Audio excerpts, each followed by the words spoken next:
પણ જે રીતના પેગાસસની જે વાત આવી છે, પેગાસસ જે રીતના ઇઝરાયેલી કંપની પાસેથી લેવામાં આવ્યું છે, અહીંયા નાખવામાં, એટલે તમારી પાસે બીજો કોઈ હવે જો જ્યારે નેતાગીરી છે ને, એક વસ્તુ તમે સમજજો, કોઈ પણ સંસ્થા ચાહે એ રાજકીય હોય કે બિન રાજકીય હોય, જ્યારે એની અંદર બેઠેલો વડો એ પોતે જ્યારે અસુરક્ષા અનુભવે, એ જ્યારે પોતાના લોકોના કેલિબર ઉપર શક કરવાનો ચાલુ કરે, અથવા તો એવું વિચારે કે આ જો આગળ આવશે તો હું પાછળ રહી જઈશ, ઈ સંસ્થાઓ તૂટે છે, ઈ દેશ તૂટે છે. અને અહીંયા આ જ થયું છે. પેગાસસ તમે ક્યાં ક્યાં નાખ્યું છે એ બધી વિગતો આવી છે. તમે કઈ ખાલી સરકારની વિરુદ્ધમાં હતા એનામાં જ પેગાસસ નાખ્યું છે એવું નથી.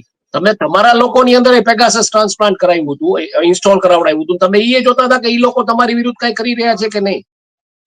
હમણાં એક આર્ટિકલ વાયરલ થયો છે, લગભગ તેજસ્વી સૂર્યાની એમાં વાત છે કે યુએસએ ગયા હતા ને ટ્રમ્પને મળવા ગયા, ને ટ્રમ્પે પછી જે રીતના લા માર્ગો સ્ટેટમાં ફ્લોરિડા બોલાવ્યા હતા, ને પછી ટ્રમ્પે જે રીતના એમને આડે હાથ લીધા ને જે બધી ઓપરેશન સિંદૂર વિશે ને જે બધું બોલ્યા, ને પછી અહીંયા બોલાવીને એને બેસાડીને પાઠ આપવામાં આવ્યા કે ભાઈ તમારે આ ના કરવું જોઈએ, અને તમે એમ કે ટૂંકમાં તમને સસ્પેન્ડ કેમ ન કરવા, ત્યાં સુધીની 3 ટોપના નેતાઓ વચ્ચેની વાતચીત થઈ છે.